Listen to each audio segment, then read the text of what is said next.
માથીના શુભ સંદેશમાંથી પાઠ 10મો અધ્યાય કડી 1-42।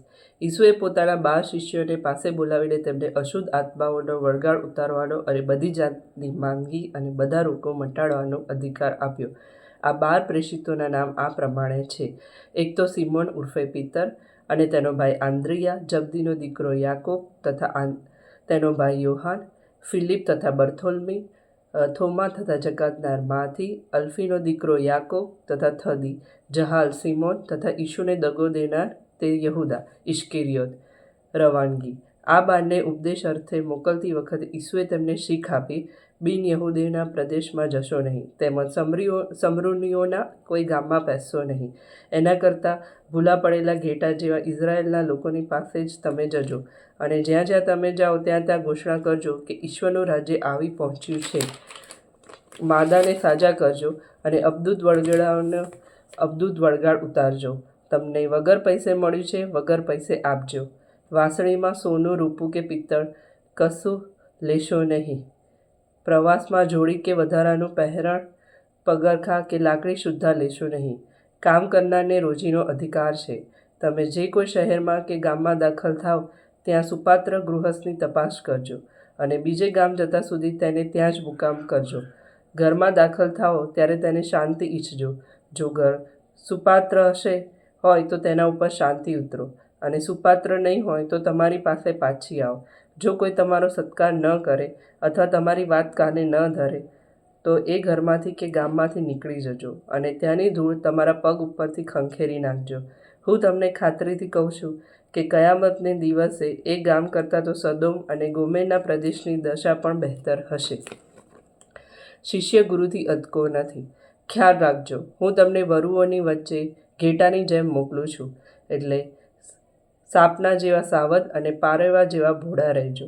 લોકોથી ચેતતા રહેજો, કારણ એ તો તમને અદાલતને હવાલે કરી દેશે અને પોતાના સભાગૃહોમાં તમને ચાબખા મારશે, અને મારે ખાતર તમને સુબાઓ અને રાજાઓની આગળ ખડા કરવામાં આવશે, જેથી તમે એમની અને વિધર્મીઓની આગળ મારા ઉપરની શ્રદ્ધાનો એકરાર કરી શકો।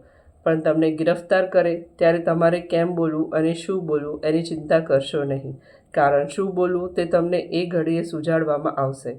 તે વખતે બોલનારા તમે નહીં હો, પણ તમારા પરમપિતાનો આત્મા તમારી મારફતે બોલતો હશે। ભાઈ ભાઈને અને પિતા સંતાનને મૃત્યુદંડ માટે સોંપી દેશે। સંતાનો માતા પિતાની સામે થશે અને તેમને મૃત્યુદંડ દીવડાવશે। મારા નામને કારણે બધા લોકો તમારો દ્વેષ કરશે, પણ જે કોઈ આખર સુધી ટકી રહેશે તેનો ઉદ્ધાર થશે। એક ગામમાં તમારી સતામણી થાય તો તમે બીજા ગામમાં ભાગી જજો। હું તમને ખાતરીથી કહું છું કે તમે ઇઝરાયેલના બધા ગામો ફરી વળો તે પહેલાં તો માનવપુત્રનું આગમન થઈ ચૂક્યું હશે। શિષ્ય ગુરુથી અટકો નથી કે નોકર તેના માલિકથી ચડિયાતો નથી। શિષ્યને પોતાના ગુરુ જેવો અને નોકરને પોતાના માલિક જેવો વર્તાવ મળે તો તેણે સંતોષ માનવો જોઈએ। જો ઘરના વડીલને લોકોએ શૈતાન કહ્યો છે તો તેના ઘરનાને શું નહીં કે? અભય મંત્ર માટે તે લોકોથી ડરશો નહીં। જે કાંઈ ઢાંકેલું છે તે ખુલ્લું થયા વગર રહેવાનું નથી, અને જે કાંઈ ગુપ્ત છે તે જાહેર થયા વગર રહેવાનું નથી। હું તમને અંધારામાં કહું છું તે તમે ધોળે દાડે કહેજો, જે તમને કાનમાં કહું છું તે તમે છાપરે ચડીને કહેજો। જેઓ દેહને હણે છે પણ આત્માને હણી શકતા નથી, તેમનાથી ડરશો નહીં। એના કરતાં તો જે દેહ અને આત્મા બંનેને નરક અગ્નિમાં નાશ કરવાને સમર્થ છે તે ઈશ્વરનો ડર રાખજો। ચકલી પૈસાની બળે નથી વેચાતી, તેમ છતાં તમારા પરમપિતાની રજા સિવાય એવી એક ચકલી સુદ્ધા ભોંય પડતી નથી। તમારા માથાના તો વાળ બધા ગણેલા છે, એટલે ગભરાશો નહીં। ઢગલાબંધ ચકલીઓ કરતાં તમારી કિંમત વધારે છે।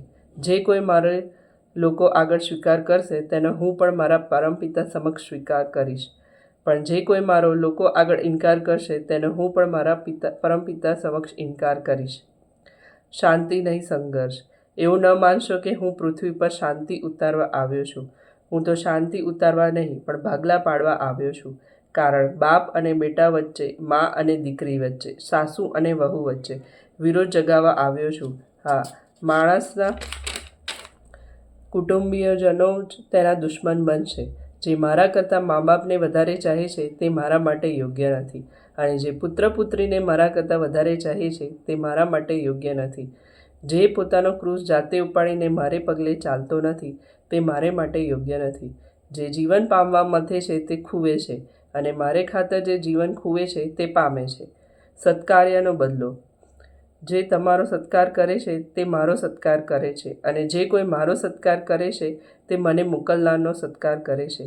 જે કોઈ પૈગંબરને લેખે સત્કાર કરે છે તેને પૈગંબરનો બદલો મળશે, અને જે કોઈ સાધુજન લેખે સત્કાર કરે છે તેને સાધુજનનો બદલો મળશે. અને જે કોઈ આ નાનેરા જનોમાંના એકાદને મારા શિષ્ય લેખે પ્યાલો ઠંડુ પાણી પણ પાશે તેને હું ખાતરીથી કહું છું કે તેનો બદલો મળ્યા વગર રહેશે નહીં. આ પ્રભુની વાણી છે, તે આપણો આધાર છે.